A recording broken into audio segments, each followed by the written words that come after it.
I hope my son's antics don't disturb you. Madam, were it in my power to sentence him to 30 days hard labor, they would not disturb me in the slightest.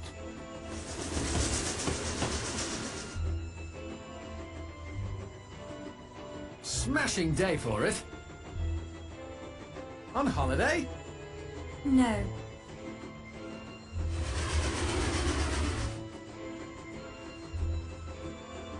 Oh, Leslie. It isn't true. Oh, beg pardon, ma'am. Miss. Yes, of course, yes. Have to be, wouldn't it?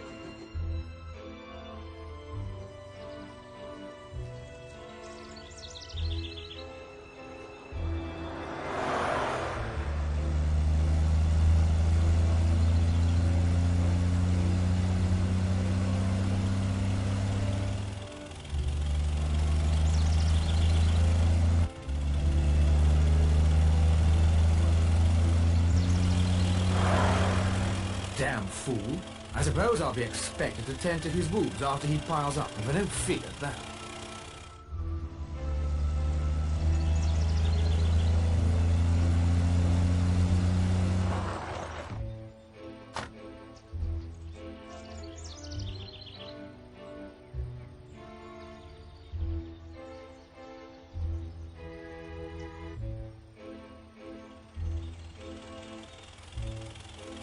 No one injured, at least.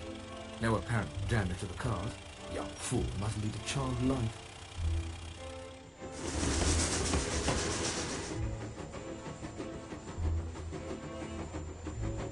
That's a lot. My money's on the servants. The servant's usually always the guilty one in the end.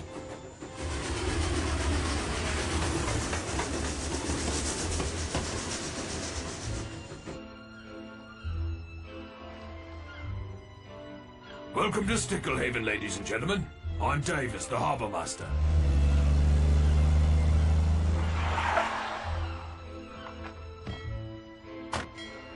Sorry. Waiting for me. That's everyone then. The other bags are already on board the boat now.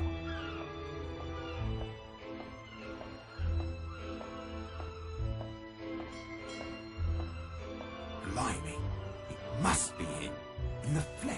All set, Narracott? Ready, sir. Right. I'll leave it to you then. Sea's calm. Should be a pleasant crossing. If you leave now, there's a squall coming. I can smell it.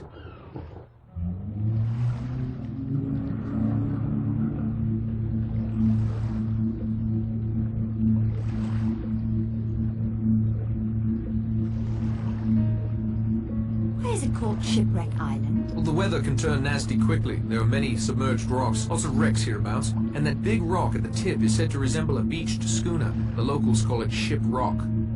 You're not from around these parts, then, Mr. Narracott? No, sir, I'm not.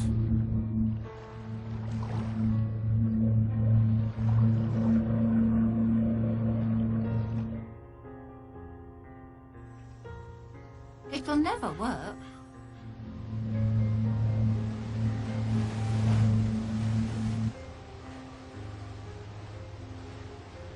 If you would be so good as to follow that path up to the house, my wife will show you to your rooms. I expect you'd all like to freshen up after your journey.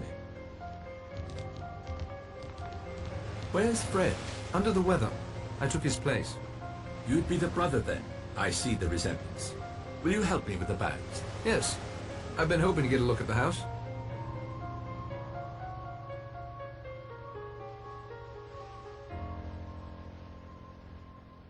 Chapter 1. 10 little sailor boys went out to dine. One choked his little self, and then there were 9. Thank you for your assistance, Mr. Narracott. Everything and everyone nicely in place. I must say I don't much like these clouds. I expect you should be heading back without delay. Now it begins. Don't worry, Fred. I won't let you down. Just a drizzle. It's going to get much worse.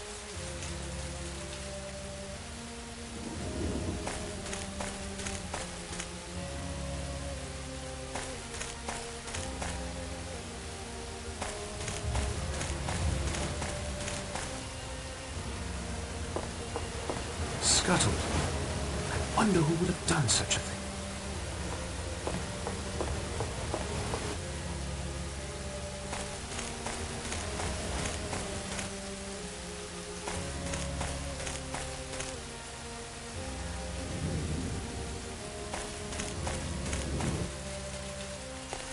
Mr. Narracott, why are you still on the island?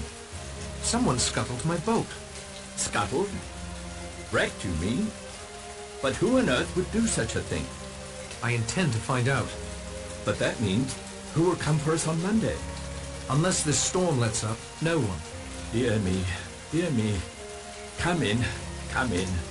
You'll catch your death out here. I must help my wife prepare dinner.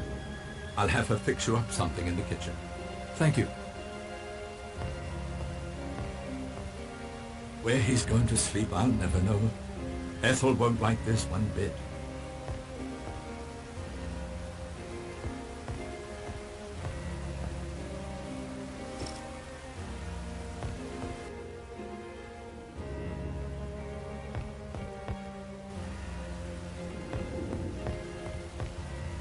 You're shocked, Judge.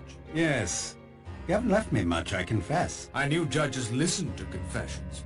I never knew they made them as well. Oh, some judges may have cause. Some doctors as well, I expect.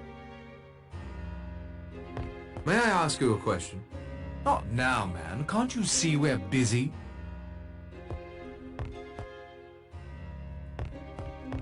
May I interrupt for a moment? I take it you don't play snooker, Mr. Narracott. Otherwise you'd know you should be as still as Lot's wife.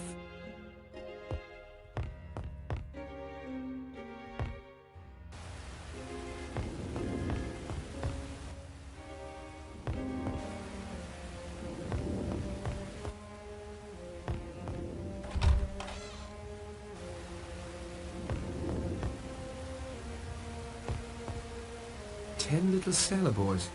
Charming.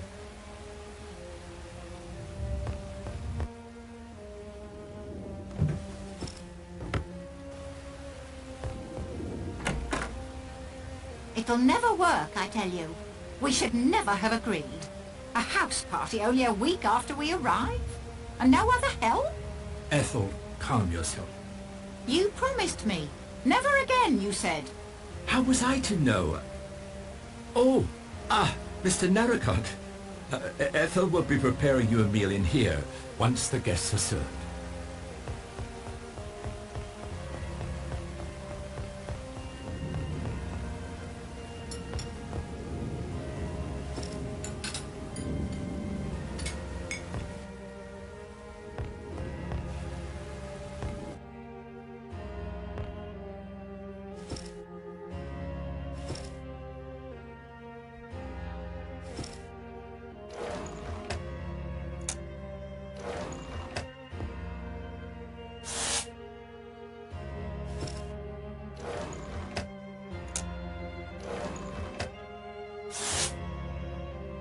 There are some batteries buried under here.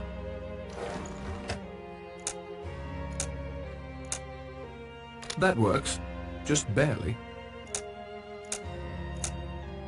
Nothing a little elbow grease can't undo.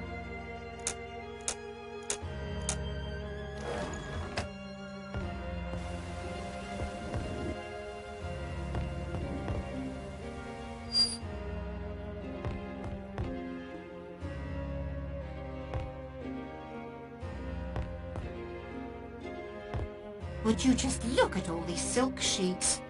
All embroidered GS. I'll bet that was that actress who used to live here. I've dropped them on this filthy floor. Can I give you a hand, Mrs. Rogers? Thank you, Mr. Narracott. You seem like a good sort. I'm sorry for your boat.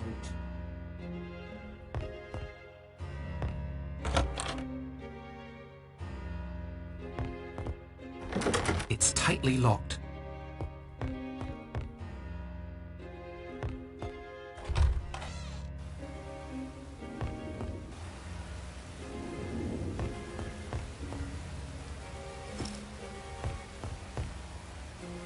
Nothing out of order in here. I'd best not take anything, though. I'm sure he would notice.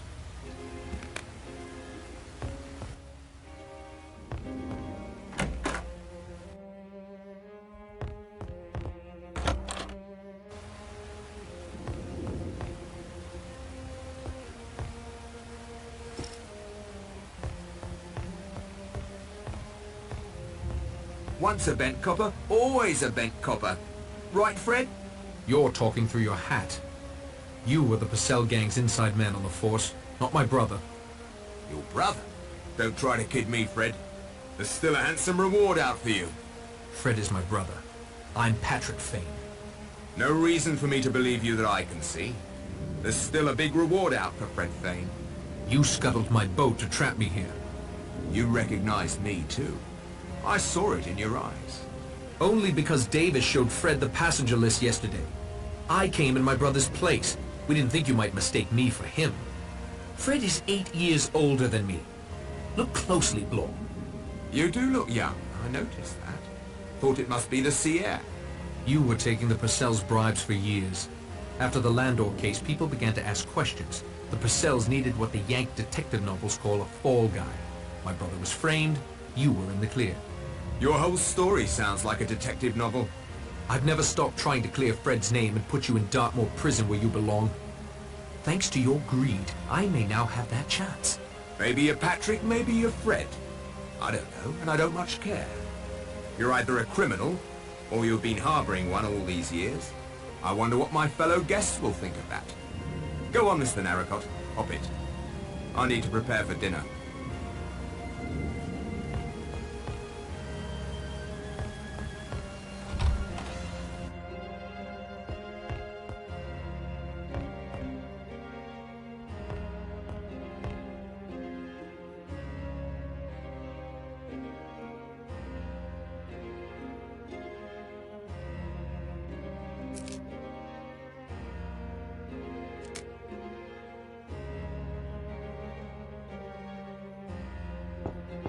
Narracott?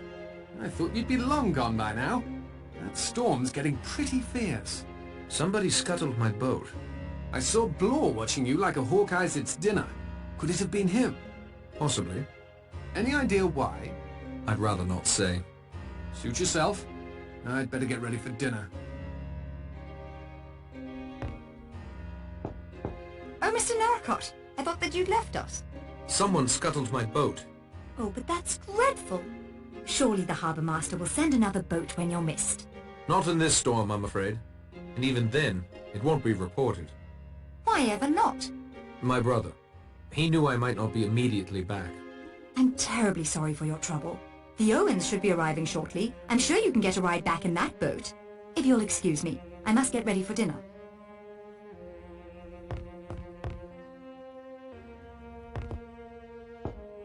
Yes? Oh, Mr. Narracott, I had a question for you. Have you heard anything in Sticklehaven about this house being set up as a guest house? No, Miss Brent. No. Mrs. Rogers hasn't either. And who are the Owens? I haven't met them yet. Would it surprise you to learn neither have Mr. and Mrs. Rogers?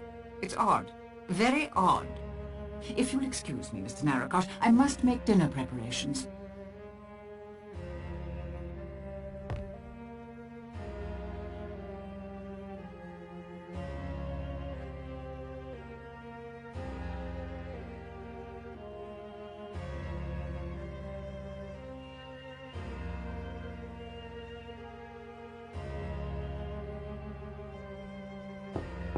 My wife is indisposed, not receiving visitors today. Your wife, sir? What? Your wife? My wife, yes. Leslie. I'm sorry, my boy. I was wool gathering, miles away. My apologies. Must dress for dinner now. Send my orderly to me, if you will. No, that's not right. What was I thinking? I must get ready for dinner now. That sounds like the dinner bell. Mr. Narracott, unfortunately, we are not prepared for your presence at dinner. I would be most happy to deliver you a sandwich later this evening, if that will do. That will be fine, Rogers. Thank you. Excellent. Now, if you will excuse me, I must get to serving. By all means. I can hear them all in the dining room chattering. I can't quite make out what they're saying. This might be a good time to explore the house more thoroughly.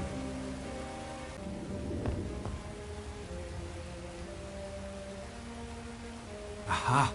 With my ear against the door, the conversation becomes quite clear. Wine, Doctor?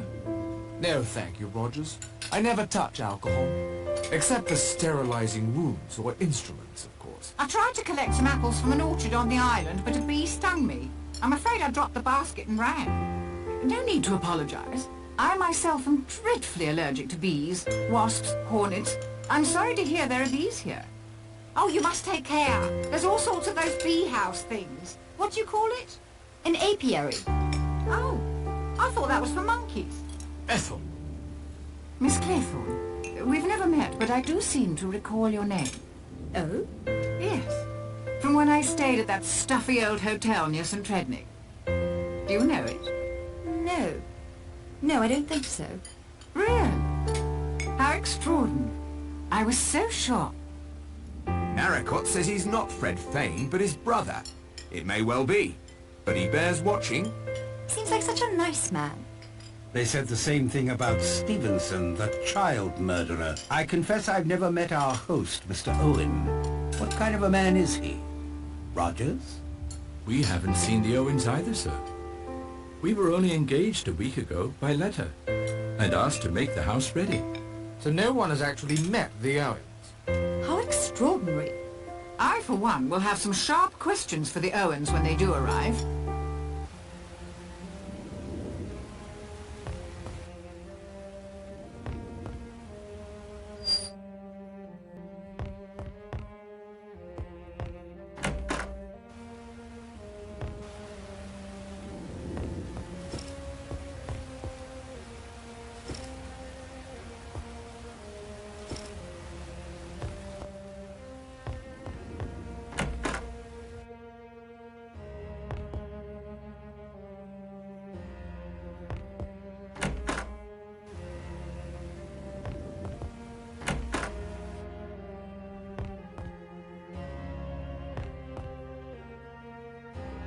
These are very expensive linens. I bet they're very strong.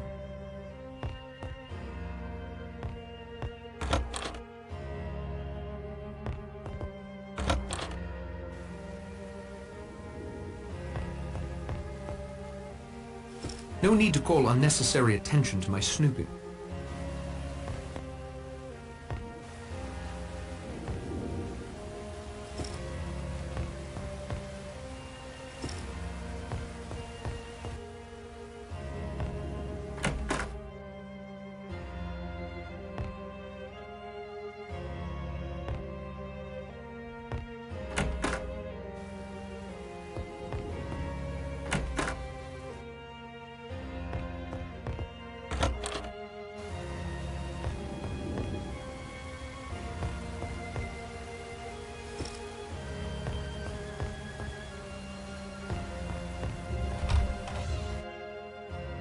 Tile and marble. Quite expensive from the look of it.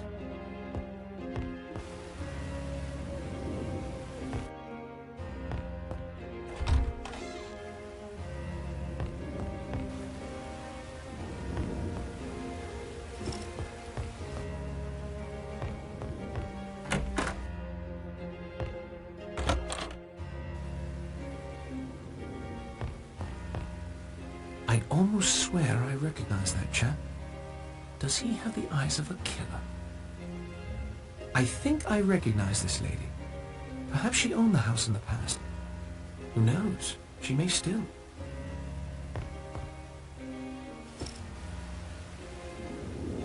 That's an interesting clock. A shame it doesn't seem to work. This is a fairly sparse makeup case. Vera isn't the type to use much makeup, though.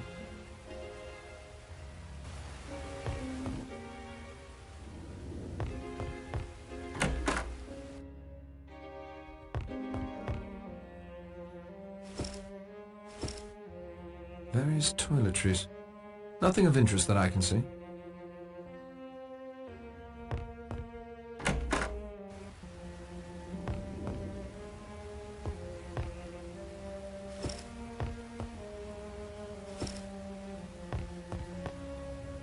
This is quite a makeup supply. Emily must be more concerned with aging than she lets on.